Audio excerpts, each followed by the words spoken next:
Hai, kembali lagi dengan saya di tugas linear jurnal minggu kedua di mata kuliah penulisan berita dan artikel.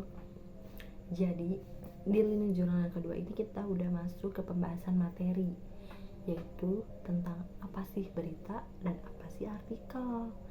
Jadi kayak ada apa aja nih di materi 2 ini. Nah, yang pertama itu ada berita. Apa sih berita? Jadi, berita itu adalah suatu laporan sebuah kejadian penting yang bisa menarik suatu perhatian umum.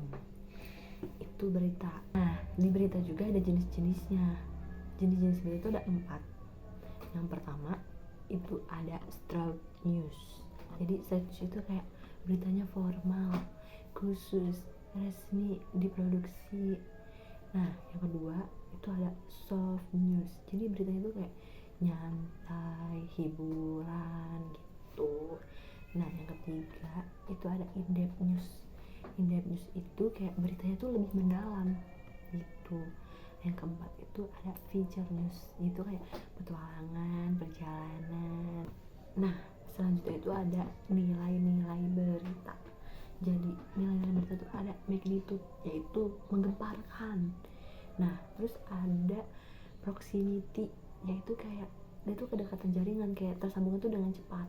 Nah, terus tuh ada aktual, artinya terkini. Terus ada yang impact, yang kayak berdampak. Terus ada unusualness, itu tuh kayak tidak biasa, kayak di luar nalar gitu kan. Terus ada human interest, yaitu kayak menarik. Terus ada konflik, yaitu kayak permasalahan.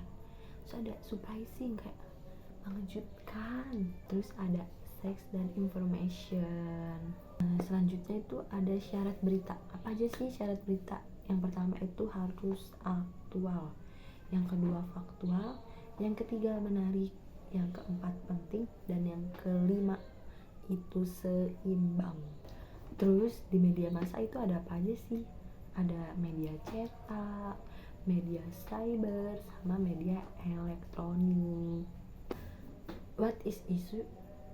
Yaitu suatu masalah yang belum terpecahkan, yang siap diambil keputusannya. Nah, apa itu fakta? Jadi, fakta adalah suatu pengamatan yang objektif, nyata, dan bisa diverifikasi oleh siapapun. Terus bagaimana sih cara kita melakukan riset dan dokumentasi? Jadi yang pertama itu kita bisa ngelakuin wawancara. Jadi kita tuh tahu apa aja gitu tuh. Nah, yang kedua itu kita bisa memfoto atau mendokumentasi. Jadi kita tuh gak asal-asalan. Yang ketiga kita bisa menulis. Jadi kita tuh gak ngambil dari medsos. Jadi di berita tuh kita tuh harus tahu kayak apa sih yang harus ada di berita. Nah, jadi itu ada 5W dan 1H. Apa sih 5W 1H itu? Jadi 5W 1H itu adalah what, who, where, when, why, dan how. Yang terakhir di berita itu ada piramida berita. Jadi yang paling atas ini ada judul, yang kedua ada lead, yang ketiga ada tubuh berita, dan yang keempat ada ekor, itu terakhir. Jadi kita masuk ke pembahasan yang kedua, yaitu artikel. Apa sih artikel itu? Jadi artikel itu adalah suatu bentuk karangan yang berisi analisis suatu fenomena alam atau sosial yang menjelaskan siapa, apa, kapan, di mana, bagaimana, dan mengapa fenomena alam atau sosial tersebut terjadi. Nah, artikel juga ada jenis-jenisnya secara khusus. Yang pertama, berdasarkan penulisnya. Kalau berdasarkan penulisnya, itu tuh ada redaksi, ada umum. Kalau berdasarkan fungsinya, itu ada khusus, ada sponsor. Kalau berdasarkan isinya, itu ada artikel eksplanatif, eksploratif, deskriptif, prediktif, dan preskriptif. Apa aja sih ciri-ciri sebuah artikel?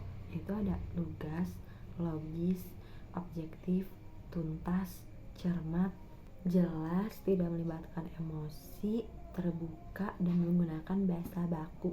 Nah, kalau tujuan penulisan itu ada apa aja sih? Yang pertama tuh ada penugasan, informasi, persuasif, entertainment, eksistensi, pemecahan masalah, dan kreatif. Terus gimana sih cara penulisan artikel? Yang pertama, itu kita harus menguasai topik artikel yang akan kita tulis. Yang kedua, buatlah judul yang menarik untuk biar orang membaca. Yang ketiga, itu buat garis besar tulisan. Yang keempat, itu buat tulisan yang langsung pada poinnya. Yang kelima, hindari saya berorientasi dengan kamu berorientasi. Yang keenam, buatlah kesimpulan pada artikel. Nah, yang terakhir, kayak kita tuh harus mencantumkan sumber itu. Jadi, kesimpulannya adalah artikel itu sebuah karangan yang dimuat dalam media massa yang membahas isu tertentu, persoalan atau kasus yang berkembang dalam masyarakat, serta bisa juga sebagai karya tulis atau karangan non-fiksi, karangan tak tentu panjangnya. Nah, fungsi artikel juga adalah untuk menghibur, mendidik, dan menyampaikan gagasan. Ubur-ubur ikan lele, cukup sekian le. Nah, cukup ya guys, ini learning journal kedua. Sampai bertemu di learning journal ketiga.